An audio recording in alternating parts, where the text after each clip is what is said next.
Here's President Biden. A few moments about what's going on our college campuses here.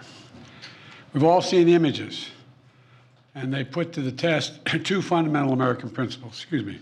The first is the right to free speech and for people to peacefully assemble and make their voices heard. The second is the rule of law. Both must be upheld. We are not an authoritarian nation where we silence people or squash dissent. The American people are heard. In fact, peaceful protest is in the best tradition of how Americans respond to consequential issues. But, neither are we a lawless country. We are a civil society, and order must prevail. Throughout our history, we've often faced moments like this because we are a big, diverse, free-thinking, and freedom-loving nation. In moments like this, there are always those who rush in to score political points. But this isn't a moment for politics. It's a moment for clarity. So let me be clear.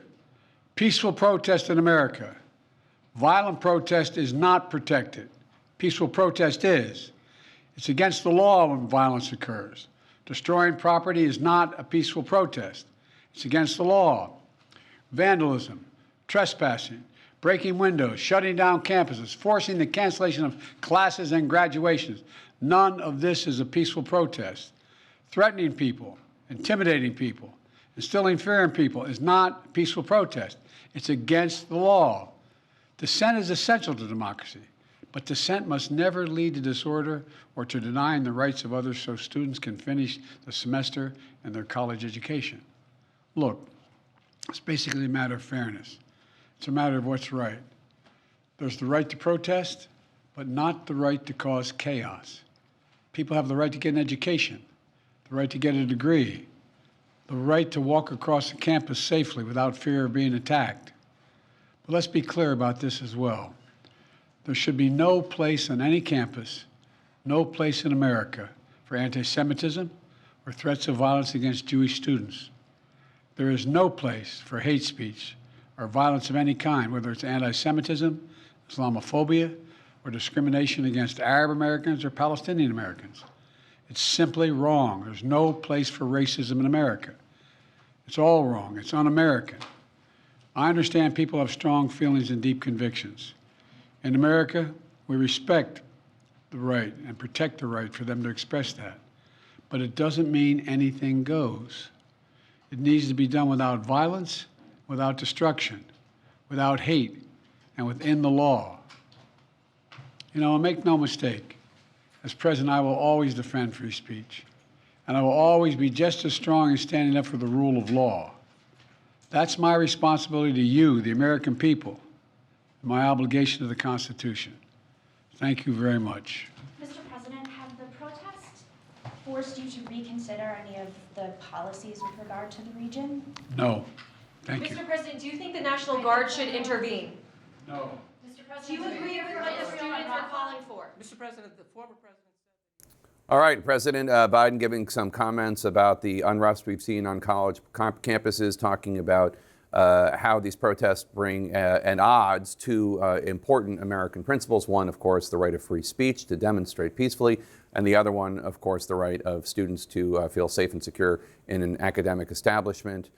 He did, on his way out of the room, also say that he didn't think the National Guard should be dispatched to college campuses, which, of course, has been going on in Texas, for one, as well as other law enforcement agencies in other states. Let's talk a bit about this before we go back to the Trump trial.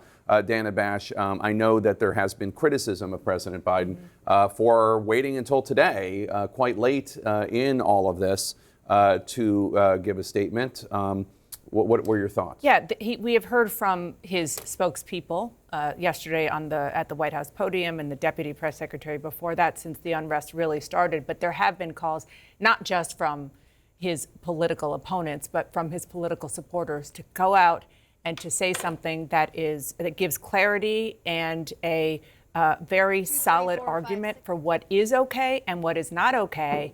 And it's hard to imagine that anybody heard that and didn't hear a very, very clear argument that, as you said, Jake, you can be somebody who opposes any policy, And you should have the right. That is a fundamental right in the United States of America. But you can't intimidate. You can't do anything to stop people from going to classes or from feeling unsafe. And it is complicated. It is something that is steeped in nuance, but it's also something that a leader can and should, and I think probably in this case did, be able to clarify and make easier to understand for the American people. That's what a leader is supposed to do. And let's also be clear, we went way past nuance with the violence that we've seen the last 2 days. I mean, and that is, I think, the distinction that President Biden was trying to make. I mean, breaking into the building at Columbia, the images that we saw out of UCLA, we were just showing some of them on the screens here. There have been all these conversations about these very, in many cases, terrible signs and messages that have been on these college campuses in terms of anti-Semitism. But the escalation in recent days, I think, is clearly what motivated the president to come out now, even after, I will say, every morning I have gotten up looking at the previous day. What did the president say about this? Because I've been waking up and covering at 5 a.m. these protests breaking out on these college campuses. And the answer has always been, until this afternoon, well, no, here's some paper, here's some off-camera comments from the administration. Clearly, they felt like they needed to finally say something. And I think you could really hear, for President Biden, and Dana, you were talking about this as we listened to him, you could hear the conviction in his voice in this speech. Yep. So when you were doing your show this morning, Casey, 5 a.m. East Coast time is 2 a.m. Pacific time, and it was at 1 a.m. Pacific time, I believe, that law enforcement went into the encampment at the campus of UCLA in Los Angeles to clear out the encampment there, which obviously is generally not a smooth and easy process. Josh Campbell is there, our law enforcement correspondent and a former FBI official, looking at the, well, that does not look ready for graduation, I'll just say that, Josh Campbell. No, it certainly doesn't. And, after that clash that we saw last night with law enforcement here ultimately deciding that it was time to go in, they did this in steps. They issued an unlawful assembly order and then asked this crowd to disperse, and then they went in. The California Highway Patrol, there were some skirmishes. We talked to some of the officers inside who said that they had things that were thrown at them. I saw one officer who was covered in the powder from a fire extinguisher, but no injuries being reported at this point. We are learning, and I'll tell you as we kind of zoom in about what's left here. You can see behind me, there were 250 protesters approximately in this camp. That's what the CHP tells us. They brought in 250 officers of their own. So essentially one officer for one protester, bringing all of those individuals out.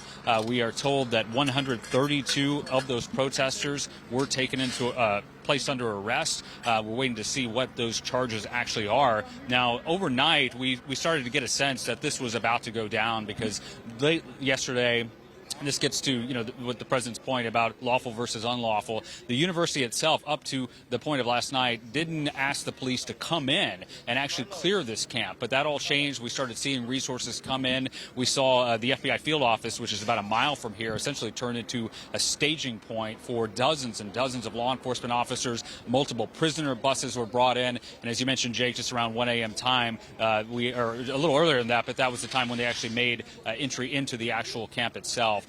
Going in, conducting those arrests. Right now, it is really quiet. What you're seeing, I don't know if you can see in the background there, but a line of LAPD officers just showed up along with private security for the university here and essentially did a complete sweep. There were a few protesters that were still milling about. There was a standoff of sorts early this morning between the CHP and protesters on that perimeter. Then the CHP just left, but now the officers are back. They're clearing that camp. The university tells us that this is the beginning of the cleanup process after a very, very tense several days here, Jake. Yes, and that's usually, I should note, a beautiful, spotless campus in Los Angeles, not what it looks like right there.